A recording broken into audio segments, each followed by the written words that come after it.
Nobody tells you that grief has a guest list. Jennifer died on a Tuesday. Pancreatic cancer. 6 weeks from diagnosis to burial, which is the cruelest kind of fast. Not enough time to say everything you need to say. Too much time to watch someone you love turn into a version of themselves you barely recognize. She was 53. She still had a Pinterest board called When We Finally Go to Italy. We never went to Italy. I'm telling you this so you understand what kind of hole I was left standing next to. Not a hole in my schedule. Not a hole in my social calendar. A hole in the center of everything. Jennifer and I had been married 26 years. She laughed at my terrible jokes. She left her socks on the bathroom floor, and somehow that never annoyed me once. She made coffee too strong and said, "You're welcome to the microwave," when it beeped. She was the whole architecture of my ordinary life. And when she died, the building stayed standing. The walls, the roof, the furniture. But none of it meant a single thing. What I didn't expect, what no grief counselor and no well-meaning pastor and no sympathy card with a watercolor sunset prepared me for, was what my family would do next, which was nothing. Absolutely spectacularly, historically nothing. Welcome to Real's Dad Truth. Before we continue with today's story, please take a moment to support us by giving this video a like and subscribing to the channel. Your support means the world to us and gives us the motivation to bring you more powerful and emotional stories every single day. We would also love to hear your thoughts. Please share your feelings, opinions, or reactions in the comments below, and don't forget to include the hashtag #RealsDadTruth. Thank you so much for being here, for listening, and for becoming a part of our story-loving community. I should give you the cast, because this story has one, and they all have names. Hannah is my older sister, 61 years old, lives 40 minutes away in the same suburb she's lived in since 1994, and has strong opinions about the correct way to load a dishwasher. Rachel is my younger sister, 55, 2 hours away, very busy, always just about to call. Brooke is my daughter, 28 when Jennifer died. Lives 45 minutes away with her husband Morgan and their 2 kids. Austin is my son, 26, single, lives in the same city as me, literally 12 minutes from my front door. That's the family. 4 people within reasonable driving distance. 2 of them, my own children. Jennifer died and they showed up for the funeral. There's free food and a socially acceptable reason to cry, so the attendance rate is generally solid. They wore black. They hugged me, Hannah said. "James, if you need anything at all, you call us." I nodded. I believed her. I didn't know yet that anything at all had a very narrow definition. The first month, I cooked. This is what I did with the grief. I cooked. Jennifer had been the cook in our house for 26 years, and in her absence, I discovered that I was actually decent at it, and that standing over a stove with something that needed my attention was the closest thing to peace I could find. So, I made pot roast and lasagna and those stuffed bell peppers Jennifer used to make, and I packaged everything into containers, and I invited people over. I called Hannah. I made pot roast. Come Sunday, she came. Morgan and Brooke came. Rachel even drove up, which felt like a gesture. Austin showed up 20 minutes late with a 6-pack and ate 3 plates and said, "Dad, this is actually incredible." That first Sunday, the house was full, noisy, kids running around. Hannah and Rachel arguing about something that happened in 1987. Brooke showing me pictures on her phone of the grandkids doing something with a sprinkler. Morgan loading the dishwasher the wrong way. According to Hannah, I stood in Jennifer's kitchen in Jennifer's house, surrounded by people, and I thought, okay, we're going to be okay. I did not know yet how badly I was misreading the room. The Sundays continued. I kept cooking. I kept calling, and slowly, so slowly, I almost didn't notice it. They stopped coming. Not all at once. That would have been too obvious, too easy to name. Instead, it was a fade, a gradual dimming. Hannah came to maybe 6 Sundays before she started having conflicts. Rachel's drives became less frequent, then rare, then stopped. Brooke and Morgan were so busy. The kids, the schedules, the things that fill up a young family's life until there's no room left for an old man with a pot roast. Austin was the one that got me. Austin lived 12 minutes away. 12 minutes. I know because I drove it once, just to confirm, just to make sure I wasn't being unreasonable. 12 minutes, no traffic. He stopped coming after about 3 months. I called him one Sunday in November. Jennifer had been gone about 4 months and he let it go to voicemail. I left a message. Hey, it's Dad made chili. Enough for an army. Come by if you want. He texted back 2 hours later. Can't tonight. Sorry. Rain check. The rain check never got collected. I want to be very precise about the timeline here because I think it matters. I am not describing a situation where years had passed and grief had faded and people had reasonably moved on with their lives. I am describing the first year after my wife of 26 years died. The first year when the sympathy cards were still in a pile on the kitchen counter when I was still accidentally buying 2 of things at the grocery store. That first year my family called me a combined total of, and I counted, because apparently I became the kind of man who counts these things. 11 times. 11 calls in 12 months between 4 people. Hannah called 3 times, Rachel called twice, Brooke called 4 times, but 2 of those were accidentally on speakerphone, and she clearly hadn't meant to call me. Austin called twice, and one of those was to ask if I still had his camping gear from 2019. I am not exaggerating. I kept a note in my phone. I don't know why I kept it. Maybe because some part of me suspected that one day I would need the receipts. Year 2, I kept cooking. I kept calling. I want you to understand this because it's important. I did not go quietly into the dark. I was not a passive participant in my own abandonment. I called. I invited. I drove to Brooke's house twice without being invited, just to see the grandkids, just to have something to do on a Saturday afternoon. One time, I sat in the driveway for 10 minutes before going up because I was embarrassed. Me in my 60s, embarrassed to knock on my own daughter's door. And when Brooke opened it, she looked surprised in a way that said, I forgot you existed for a minute there. Dad, we were just heading out, she said. They weren't heading out. I could see Morgan in the living room in sweatpants with a remote control. Oh, that's fine, I said. I was just in the neighborhood. I lived 45 minutes away. I drove home and sat in Jennifer's kitchen. My kitchen, I kept calling it Jennifer's kitchen. Old habits. And I ate pot roast alone and watched a show I didn't care about and went to bed at 9 o'clock. Year 2 became year 3. Year 3 became year 4. And still I cooked. Still I called. I became, if I'm being brutally honest about it, a man who was waiting for his family to remember he existed. Every holiday I set a table for more people than came. Every birthday I made calls that went to voicemail. Every Sunday, I made food that I eventually started putting in the freezer because there was too much of it for one person. My freezer became a museum of unanswered invitations. I had a therapist during this period, a woman named Dr. Calloway, not a family name, just my therapist, who told me I needed to set boundaries and communicate my needs clearly.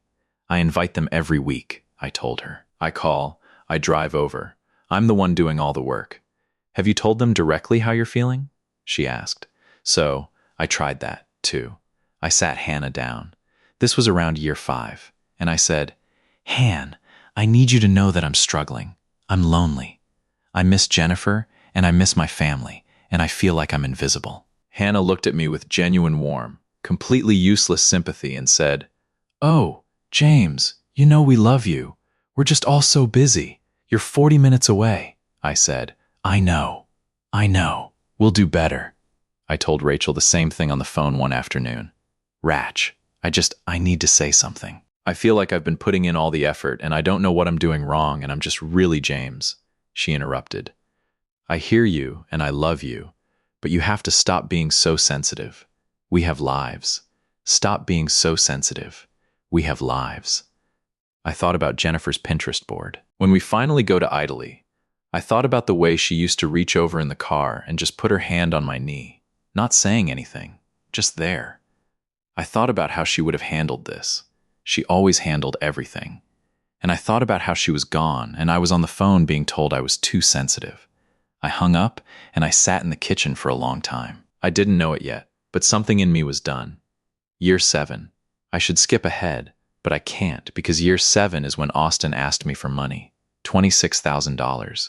He'd gotten into some kind of mess with a business venture. I won't go into the details because honestly they don't matter. And he actually called me and said, Dad, I need your help. I know I haven't been great about keeping in touch. You think I did not say this, but you've always been there for me, and I'm in a really tough spot. He needed $26,000, and he needed it in 2 weeks. And here's the thing that will tell you everything about the kind of man I am, Or was it that point in my life? I gave it to him, every penny, because he was my son, and I loved him, and Jennifer would have wanted me to. And because I was still 7 years in, still the kind of fool who thought that maybe this would be the thing that brought us back together. Maybe this gesture would crack open whatever shell had grown around my family and let some light in. Austin paid me back. I'll give him that. 2 years later, in irregular installments, he paid back all $26,000. But in those 2 years, the calls were regular. He came to dinner. He called on my birthday twice. The minute the debt was cleared, the phone went quiet again. I'm not saying he did it consciously. I'm saying it doesn't matter whether it was conscious. Year 8, year 9. I turned 67 on a Sunday, and I cooked a birthday dinner for myself and called my children and my sisters, and not one of them came. Brooke sent a card. Hannah texted. Rachel called for 4 minutes and spent 2 of those minutes complaining about her neighbor's fence. Austin sent a gift of a birthday cake. I sat at a table with 6 place settings because old habits, because hope is the most embarrassing thing about me. And I ate pot roast alone on my 67th birthday. And I thought, Jennifer, what do I do? I didn't hear anything back. She's been gone 10 years. She doesn't answer anymore. But I waited the way you wait when you already know the answer and you're just not ready to admit it. Then I ate my pot roast. Then I got up and I did the dishes. And then slowly over the next several weeks, the way a decision gathers force before it breaks the surface, I made up my mind. I didn't tell anyone. That was the first and most important rule. I called a realtor, not a local one, a woman from a firm 3 towns over. And I had my house assessed. Jennifer's house. Our house. The house where we raised Brooke and Austin, where I had hosted 10 years of unanswered Sunday dinners, where the freezer was full of frozen optimism, assessed at $430,000. I said, "List!" She looked at me the way people look at someone who's about to do something they might regret. "Do you want to take some time to think about it?" "I've had 10 years," I said. "List it." It sold in 3 weeks. Cash offer. The buyers were a young couple, 30s, a dog, a baby on the way. They wanted to close fast. I said, "Works for me." While the house was in escrow, I started making the other moves. I had a financial advisor, had past tense, who managed my retirement accounts. I pulled everything into accounts that were harder to trace, not because I was hiding assets. I wasn't doing anything illegal, but because I was about to become someone who didn't want to be found. And I had learned from a decade of practice that the only way to truly disappear is to make it inconvenient for people to look. I canceled my cell phone number, got a new one, didn't give it to anyone. I closed my social media accounts. I know. A man in his late 60s with social media, but Jennifer had set them up and I'd kept them running because it felt like turning them off was another small death, another light going out. I turned them off. I found an apartment. Not in the city, not in any of the towns my family lived near. A small place, 2 bedrooms, one of which I turned into a study in a town 3 hours away, near a lake. The kind of town where people move when they want to be left alone. And everyone understands that about each other. I packed what mattered, which it turns out isn't much. Jennifer's photographs, her grandmother's quilt, the cast iron skillet that had been in her family since before I knew her, my books, my clothes. I left behind the furniture. I left behind the Sunday dinner table with the 6 place settings. I left behind the freezer full of food. On the last day, I walked through every room. I stood in the kitchen a long time. Then I locked the front door, put the key in an envelope for the realtor, and drove away. I didn't leave a note. The town is called Mill Haven. I didn't choose it for the name, but I can see why someone might have, because there is something about it that feels like exactly the right place to have a mill to grind things down and start over. It sits on the edge of a lake that's big enough to disappear on, but small enough that the locals all know each other. I didn't know anyone. That was the point. I rented my apartment. I unpacked my books. I hung Jennifer's photographs. I put the cast iron skillet on the stove where it belonged. I slept for 11 hours the first night, which if you've spent 10 years waking up at 3 o'clock in the morning with that particular species of loneliness that lives in a house full of memories, you understand is basically a miracle. The first week was strange. I kept reaching for my old phone. I kept almost calling people who didn't call me back. Old muscle memory is hard to break. And the muscle I'd spent a decade developing was the muscle for waiting, for hoping, for turning toward people who had already turned away. But I didn't call. I went for walks instead around the lake, mostly. Millhaven has a trail that goes the full circumference, 6.5 miles if you do the whole thing. And I started doing the whole thing every morning. Just me and the water and the sound of geese being rude to each other, which I found deeply comforting. I cooked. Of course I cooked. But now I cooked for one, which sounds sad and maybe is a little sad, but there's also something clean about it. Making exactly what you want, eating it when you want, not packaging half of it into containers for people who aren't coming. I found a bookstore, small place run by a man named, well, I won't use his name, but he had strong opinions about Cormac McCarthy and was right about all of them. I started going in on Tuesday mornings. We argued about books. It was the best part of my week. A month passed, 6 weeks. Then Hannah called my old number and it was disconnected. I know this because Brooke called the house landline, which I had also canceled, and then apparently called Rachel, and then apparently all 4 of them compared notes and realized that nobody had actually spoken to me in a while, and that while none of them could say exactly how long it had been, they were reasonably certain I had not fallen off the face of the earth. I was wrong about that last part. Brooke was the first one to actually make an effort. I'll give her credit for that. She drove to the house, my old house, the sold house, and found strangers living in it. A young woman answered the door with a baby on her hip, and Brooke apparently stood on the porch for a full 30 seconds in silence before she said, "I'm sorry. My father used to live here." And the woman said, "Oh, we bought it about 6 weeks ago." Brooke called Austin. Austin called Rachel. Rachel called Hannah. And apparently, I am reconstructing this from things I learned much later.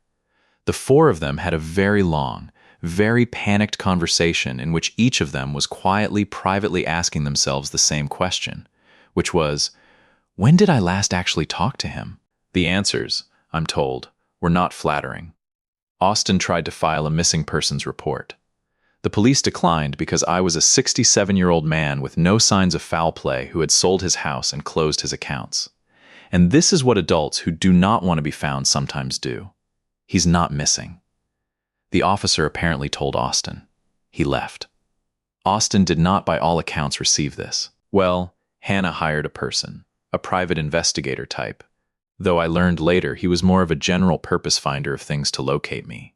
This took him about 3 months. I was not particularly hidden. I'd used my real name on the lease, my real name on the library card I got in Millhaven, my real name on the membership at the little gym by the lake. I just hadn't told anyone where I was. There's a difference, and it turned out to be a surprisingly large one. The finder found me in the spring about 8 months after I'd left. I came back from my morning walk to find a car parked outside my apartment building that I didn't recognize. Sitting on the steps was my daughter Brooke. She'd been crying or about to. It was one of those faces where the infrastructure of crying is fully in place and it's just a matter of time. "Dad," she said. "Brooke, I said we didn't know where you were.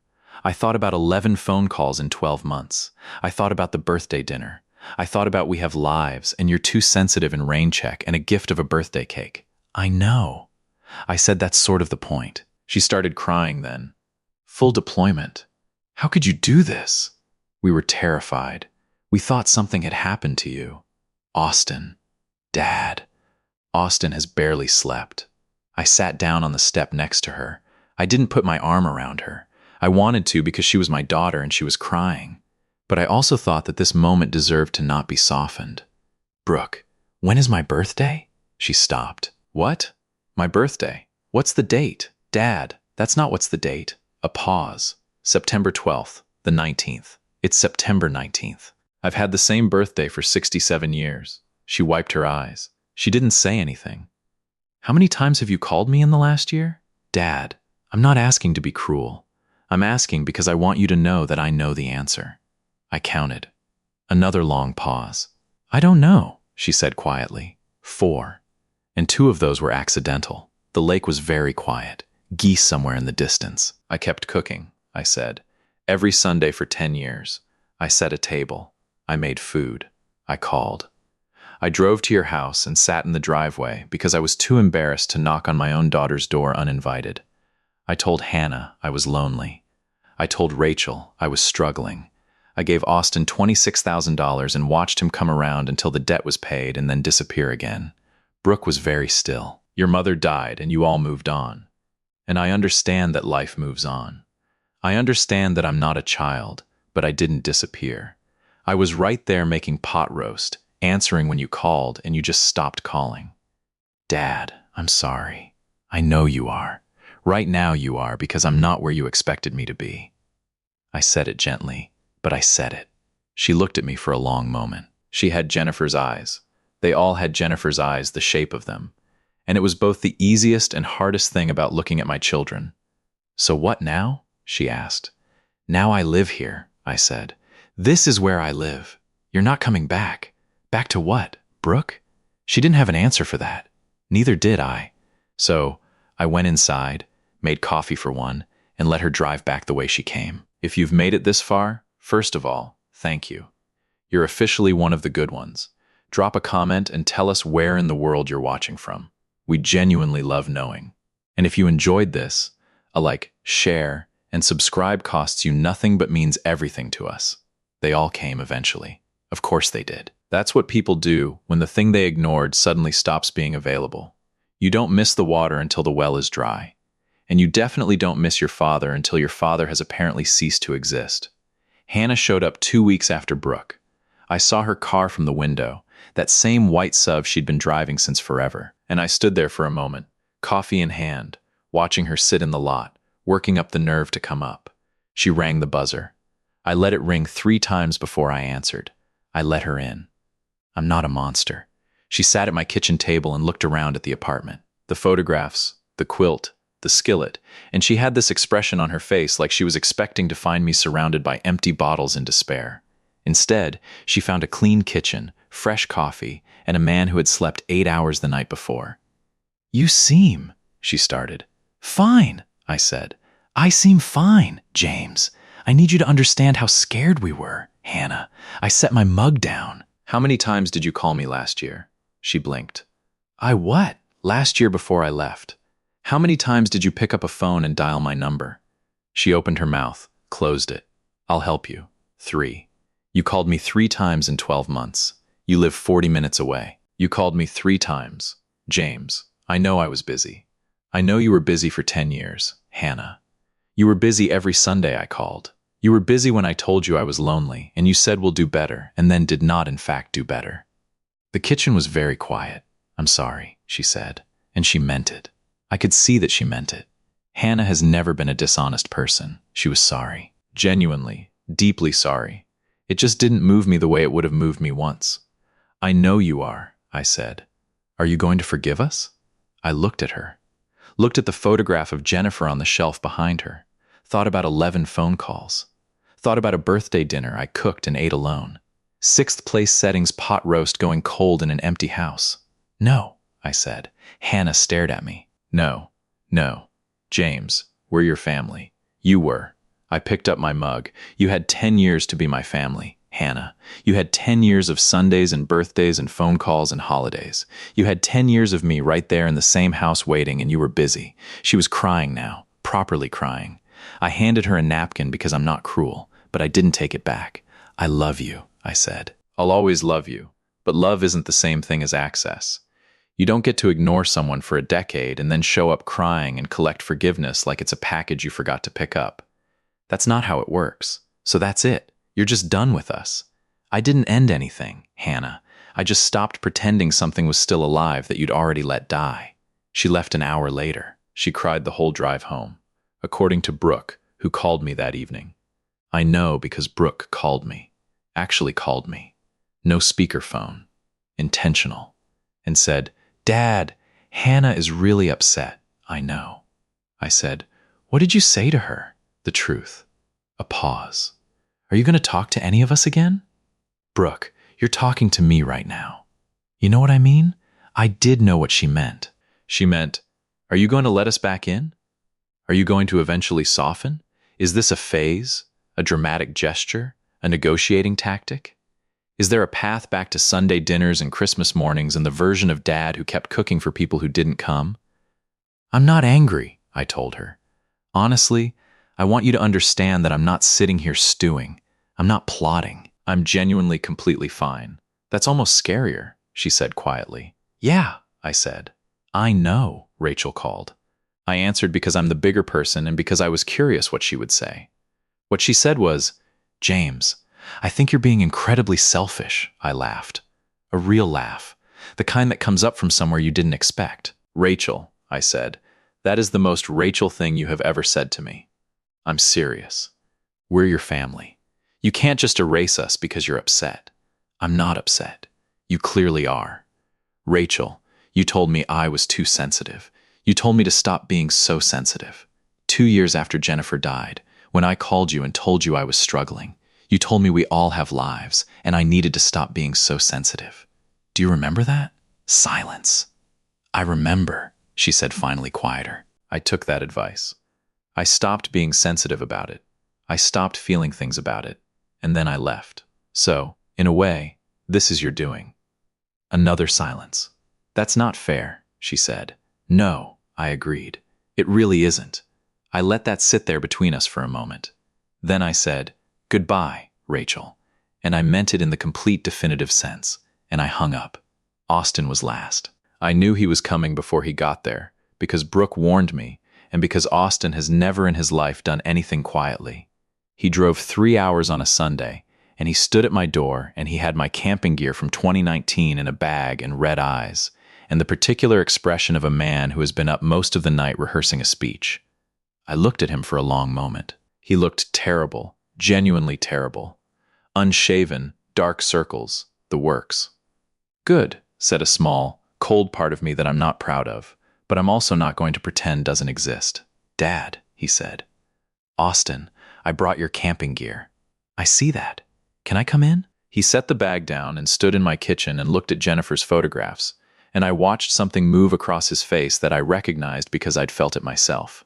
The specific pain of realizing exactly what you had and exactly when you stopped paying attention to it. "Dad, I know I have no right to ask you for anything," he started. "That's correct. And I know sorry isn't enough." "Also correct. But I need you to know that his voice cracked held I missed Mom, and every time I looked at you, I saw her and I couldn't handle it.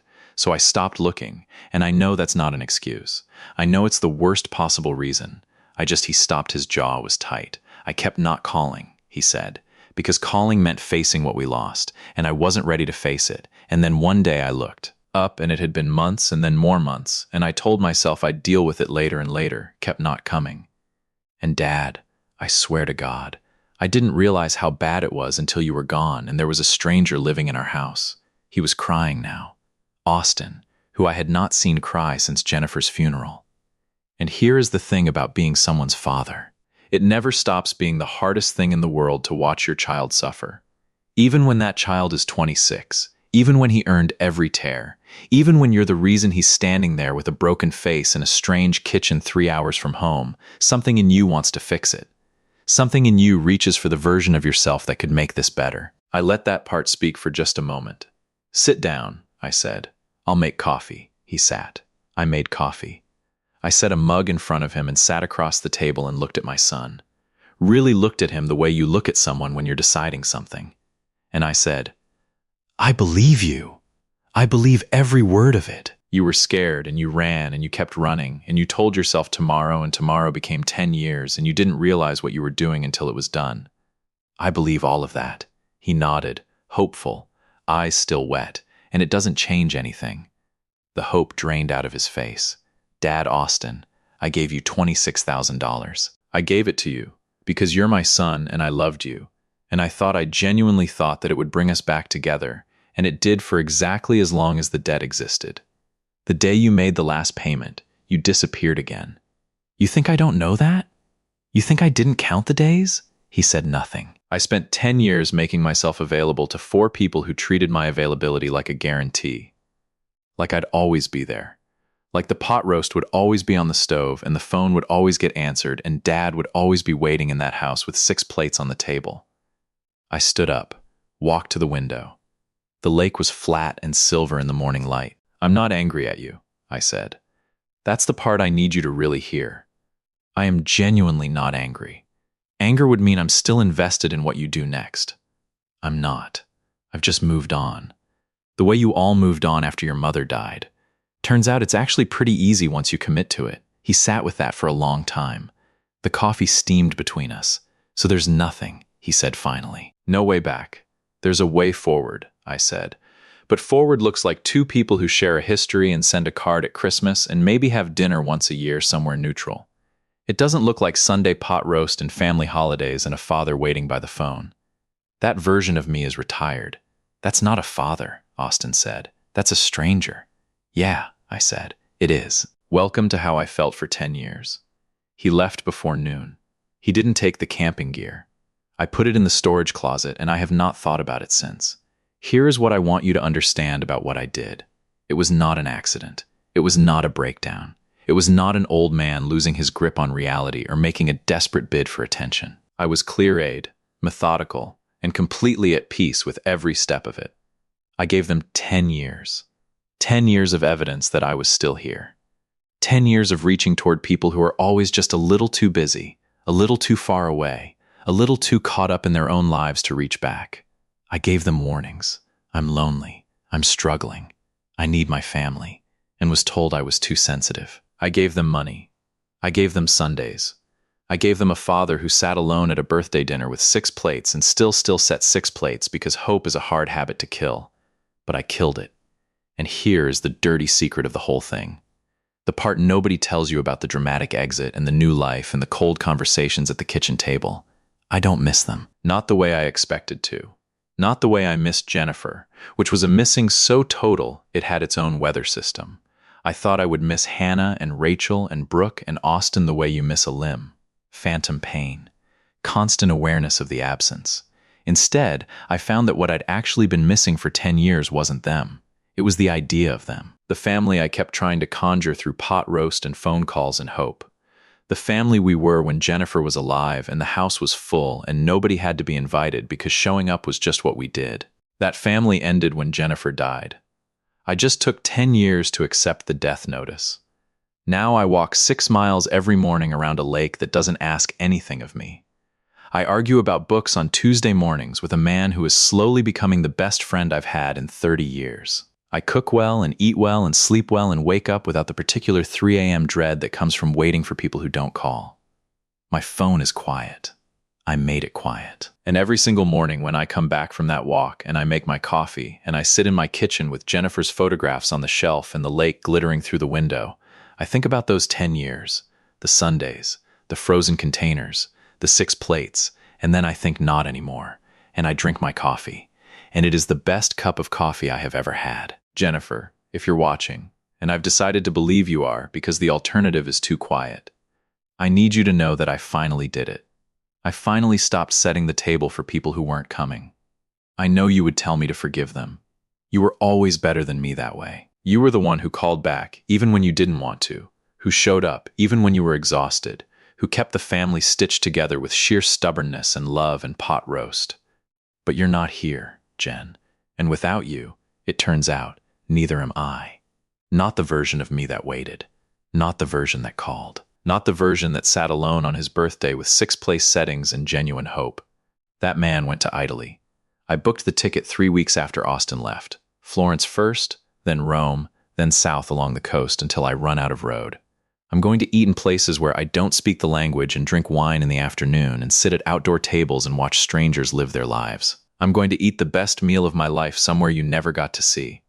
And I'm going to raise a glass alone to you. Not to the family, just to you. The only one who ever made me feel like showing up was worth it. I'm here for both of us, Jen, finally. James Richardson lives in Mill Haven. He walks every morning. He doesn't set extra plates. He does not wait.